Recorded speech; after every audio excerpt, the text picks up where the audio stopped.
ఒకప్పుడు యూదులని ప్రపంచమంతా చంపుతా, వేటాడతా, వెంటాడతా ఉన్నప్పుడు వాళ్ళు పారిపోయి ప్రపంచంలో ఏ దేశానికి వెళ్ళినా షెల్టర్ ఇవ్వలేదు. అక్కడ హింసాకాండలు జరిగింది. అనేక మంది ప్రాణాలు కోల్పోయారు.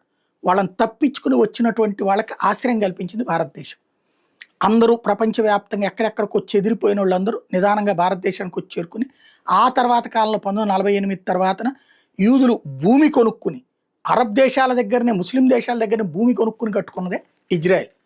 అందుకనే వాళ్ళు ప్రాణాలు కోల్పోయే సమయంలో కాపాడిన భారతదేశాన్ని జీవితంలో ఒక్కసారన్నా, ఎట్లయితే ముస్లింలు తమ జీవితంలో ఒక్కసారన్నా మక్కా వెళ్ళాలనుకుంటారు, క్రైస్తవులు తమ జీవితంలో ఒక్కసారైనా సరే జెరూసలేం వెళ్ళాలనుకుంటారు, హిందువులు తమ జీవితంలో ఒక్కసారైనా తిరుపతి వెళ్ళాలనుకుంటారు, కాశీ వెళ్ళాలనుకుంటారు. అట్లాగా అక్కడికి మన భారతదేశానికి వచ్చిపోతారు. వాళ్ళు భారతదేశాన్ని పవిత్ర భూమిగా కొలుస్తారు. అదొకటే కాదు, మరొకటి ఇదే ఇజ్రాయెల్ బ్రిటన్ వీళ్ళ వ్యవహారాల మధ్య నలిగినప్పుడు వాళ్ళని కాపాడింది భారతదేశం. వాళ్ళ కోసం భారత సైనికులు వెళ్ళి యుద్ధం చేశారు.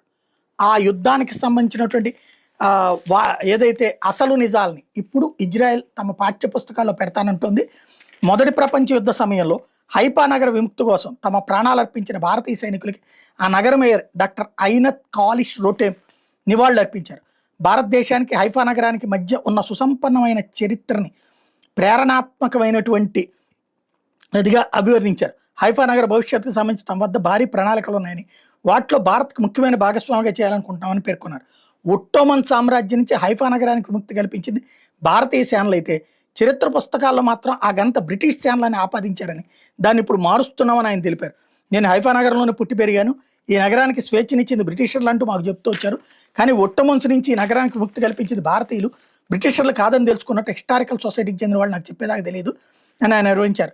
అసలు ఈ కథ ఏంటంటే, దాదాపు 400 సంవత్సరాలుగా అప్పట్లో ఈ మొదటి ప్రపంచ యుద్ధానికి 400 సంవత్సరాల ముందు నుంచి హైఫా నగరం ఒట్టోమన్ల పాలనలో ఉంది.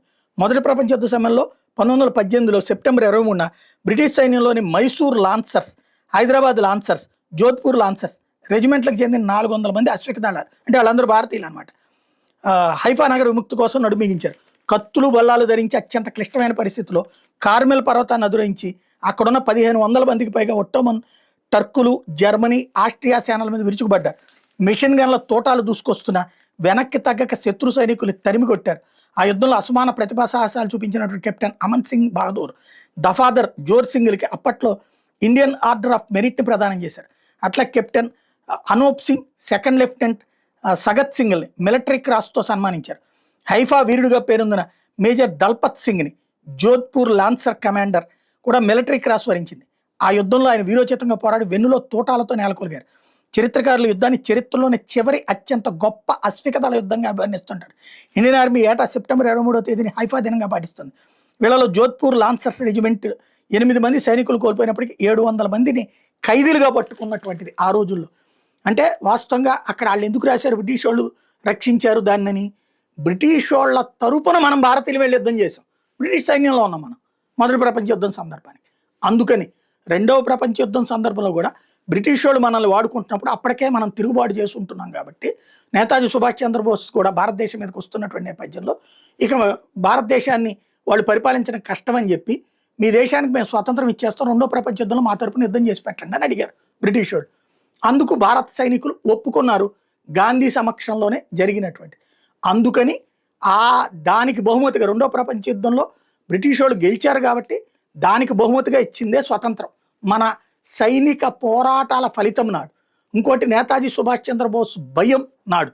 కానీ గాంధీ గారి శాంతియుత ఉద్యమంతో స్వతంత్రం వచ్చిందనేటటువంటి పాచిపోయిన పాఠ్యపుస్తకాలు రాశాం, అదే చదువుకుంటున్నాం మనం.